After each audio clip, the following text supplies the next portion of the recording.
إنا أرسلنا نوحا إلى قومه أن أنذر قومك من قبل أن يأتيهم عذاب أليم. بسم الله الرحمن الرحيم. السلام عليكم ورحمة الله وبركاته. إن الحمد لله نحمده ونستعينه ونستغفره ونعوذ بالله من شرور أنفسنا وسيئات أعمالنا. من يهده الله فلا مضل له ومن يضلل فلا هادي له. أشهد أن لا إله إلا الله وحده لا شريك له وأشهد أن محمدا عبده ورسوله. أما بعد. Ikhwani wa ahibbai, alhamdulillah kembali kita dipertemukan Allah Subhanahu wa taala di Masjid Ar-Rahmah ini. Semoga perjumpaan kita kali ini membawa keberkahan dan menghasilkan ilmu yang nafi' serta amal yang saleh. Ikhwan wa ahibbai, rahimanallahu wa iyyakum jami'an. Pada pertemuan yang telah lalu, 1 bulan yang lalu, kita telah mulai mempelajari dan mengkaji apa yang akan kita sampaikan dan apa yang akan kita ajarkan kepada putra-putri kita. Telah disampaikan bahwa poin pertama, dan itu adalah paling asas, paling prinsip dalam kehidupan setiap muslim dalam pendidikan, baik dalam keluarga ataupun dalam pendidikan formal, ialah pendidikan tentang tauhid.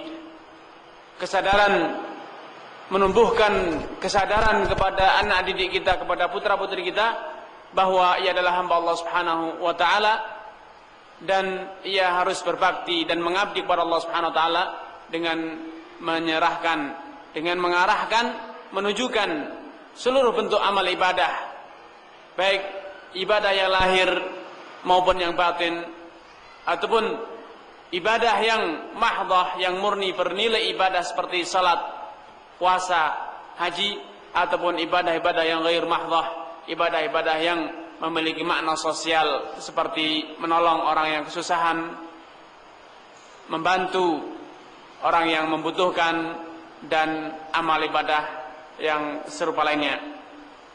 Kemudian telah disampaikan pula pada kesempatan kali itu bahwa poin kedua yang sepantasnya untuk kita sampaikan, kita ajarkan, kita latih putra-putri kita ialah tentunya arkanul Islam, rukun Islam yang 5. Itu merupakan poin kedua yang sepantasnya untuk kita tekankan sejak dini.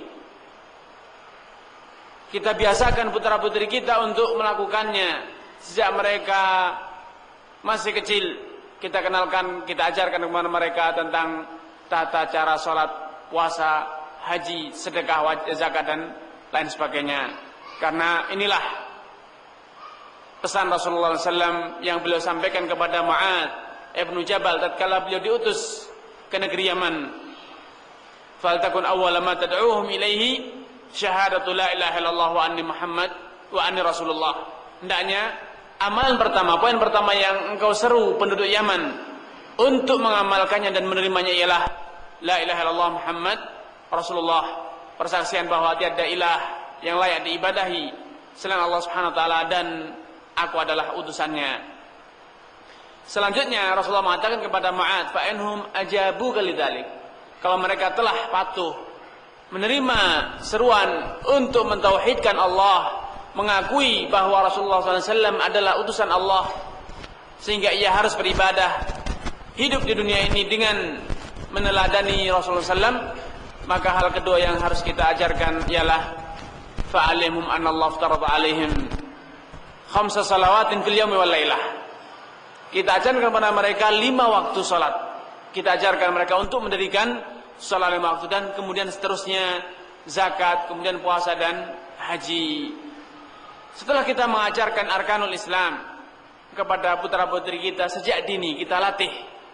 Maka poin ketiga yang juga penting untuk kita ajarkan, dan ini merupakan hal terbesar setelah kita mengajarkan hak-hak Allah, yaitu kita mengajarkan, membiasakan putra-putri kita untuk birrul walidain, untuk berbakti kepada orang tua. Mungkin kita telah sering mendengar penekanan-penekanan tentang kewajiban birrul walidain. Kita juga telah sering membaca, mendengar bahwa Allah Subhanahu wa taala menyandingkan hak kedua orang tua dengan hak dirinya. Wa qadara rabbuka alla ta'budu illa iyyahu wa bil walidaini ihsana. Allah telah menentukan, telah menggariskan alla ta'budu illa iyyah, agar kalian tidak beribadah kecuali kepada Allah Subhanahu wa taala. Dan selanjutnya wabil walidaini ihsan, Allah pun menggariskan, mewajibkan agar kalian berbakti kepada kedua orang tua. Di lain kesempatan Rasulullah SAW menekankan hal ini dengan mengatakan, menyebutkan tentang dosa-dosa besar yang paling besar. Beliau menyebutkan pertama adalah al-isyraku billah, ijtami'u sab'al muqiqat. Qulna wa ma hiya ya Rasulullah? Carilah kalian 7 dosa besar yang dapat menjadikan kalian binasa, menjerumuskan kalian dalam neraka. Yang pertama adalah al-isyraku billah, menyekutukan Allah Subhanahu wa taala, lebih takut kepada selain Allah, cinta kepada selain Allah melebihi cinta kita kepada Allah, mengharap, menggantungkan harapan kepada selain Allah. Itu adalah al-isyraku billah. Kemudian yang kedua adalah uququl walidain, berbuat dosa kepada orang tua, durhaka kepada orang tua. Nah, ikhwan wa hibai, kita sering tidak ada keraguan lagi tentang pentingnya mendidik anak-anak untuk berbakti kepada orang tua. Karena saya tidak ingin berpanjang lebar tentang poin ini, namun hanya ada beberapa poin yang saya rasa perlu untuk ditekankan, saya rasa perlu untuk diingatkan, karena poin ini sering dilalaikan. Kebanyakan orang tua beranggapan bahwa birrul walidain, berbakti kepada orang tua, itu ialah tunduk dan patuh dengan segala perintah orang tua, keinginan seluruh orang tua apapun, dan mengindahkan segala larangan apapun tanpa batas. Tentu ini tidak benar.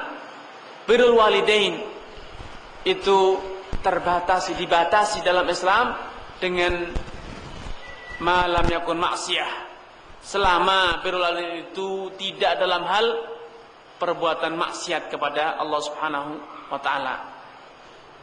Adapun dalam hal yang mubah, dalam hal yang sunnah, dalam hal yang makruh, maka para ulama mengatakan wajib bagi seorang anak untuk patuh kepada orang tua, karena patuh kepada orang tua hukumnya wajib.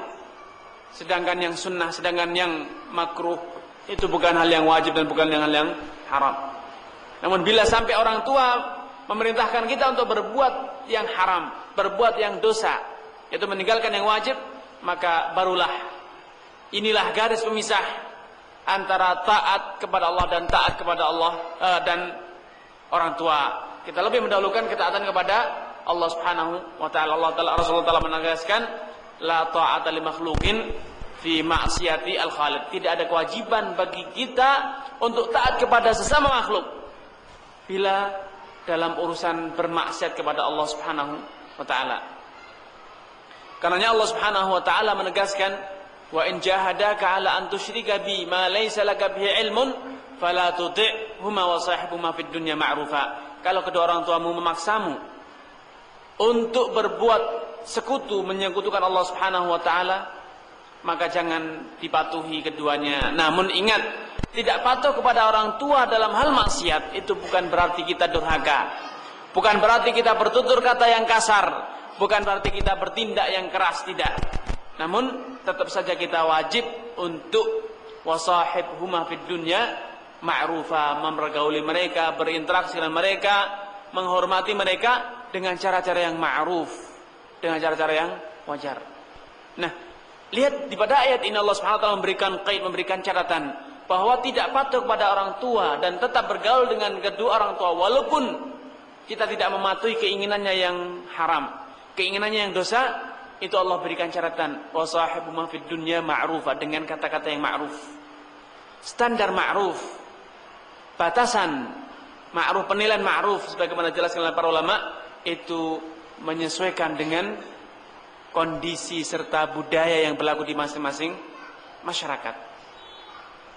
Karenanya di sini pentingnya seorang anak. Kita sebagai orang tua mendidik anak kita untuk bisa hidup sesuai dengan tradisi dan budaya yang berlaku di masyarakat. Batasan-batasan kita kenalkan. Bagaimana tata cara berbakti kepada orang tua yang berlaku di masyarakat ini. Bisa saja suatu perbuatan di masyarakat itu dianggap sebagai simbol berbakti kepada orang tua, namun di masyarakat lain tidak. Itu dianggap sebagai hal yang biasa-biasa saja. Kalau tidak percaya, silahkan buktikan bagaimana di Jakarta misalnya, di kota-kota besar, seorang anak mengatakan atau berbicara dengan memandang wajah orang tua, itu suatu hal yang biasa di kota-kota besar. Namun tidak demikian di daerah-daerah lain. Daerah lain mengatakan berbicara berhadapan langsung dengan orang tua di daerah lain itu dianggap sebagai perbuatan durhaka. Seorang anak harus menundukkan wajahnya tatkala berbicara kepada orang tua. Hal-hal seperti ini perlu kita kenalkan kepada anak kita. Kita ajarkan, nak, di sini, di tempat ini, di negeri ini atau di kota ini, seorang anak yang berbakti kepada orang tua adalah demikian caranya. Tatkala berbicara dengan orang tua demikian, tatkala makan dengan orang tua demikian. Itu semuanya disesuaikan dengan budaya dan tradisi yang berlaku di masyarakat. Selama budaya dan tradisi tersebut tidak bertentangan dengan syariat. Ini perlu kita ajarkan. Kita kenalkan anak-anak kita dengan budaya dan tradisi yang berlaku di masyarakat. Karenanya bila saudara tinggal di suatu negeri yang misalnya di Jogja, di Solo, misalnya, di masyarakat setempat di sana banyak didapatkan hal-hal yang itu kaitannya adalah budaya. Namun itu tidak bertentangan dengan syariat. Misalnya dalam tutur kata, dalam cara memanggil. Di masyarakat setempat tidak tabu. Maksudnya tabu atau dikatakan kurang ajar seorang anak bila memanggil orang yang lebih tua, terutama ayah, dengan kata-kata yang tertentu, misalnya langsung sebut ayah misalnya, atau dengan sebutan langsung nama misalnya. Tapi di daerah lain menyebut nama ayah itu suatu hal yang biasa. Nanti namanya siapa? Nyebut saya namanya Ahmad. Bapaknya siapa? Langsung sebut Umar. Itu suatu hal yang biasa di negeri lain, di tempat lain. Namun di beberapa tempat di negeri-negeri tertentu, misalnya Jogja, seorang anak itu untuk menyebut nama ayahnya saja kadang seringkali bahkan dianggap itu sebagai kurang ajar langsung. Sehingga dia kalau ditanya siapa nama ayahnya, nama saya Bapak Fulan, disebut dengan kata Bapak. Dia tidak langsung nyebut namanya siapa bapaknya, tidak langsung nyebut nama Umar, tapi sebut bapak saya adalah Pak Umar. Ini satu hal yang sepele, tapi itu adalah budaya yang diterima dalam syariat. Dan ini perlu diajarkan kepada anak-anak kita. Bagaimana pergaulan seorang anak dengan seorang ayah ini disesuaikan dengan standar kelayakan yang berlaku di masyarakat setempat. Di tempat lain tidak masalah. Nama siapa? Ali. Bapaknya namanya siapa? Umar. Itu satu hal yang bisa diterima. Tapi di negeri-negeri tertentu, di kota-kota tertentu, di daerah-daerah tertentu, itu tidak bisa diterima. Harus menggunakan kata Pak Umar misalnya. Ini wajib kita ajarkan kepada putra-putri kita. Nah, sebagai seorang tua, mengenalkan standar kelayakan, standar kepatuhan seorang anak kepada orang tua, standar berbakti anak kepada orang tua di setiap daerah ini perlu. Sehingga kita tidak bisa terlebih-lebih misalnya di dunia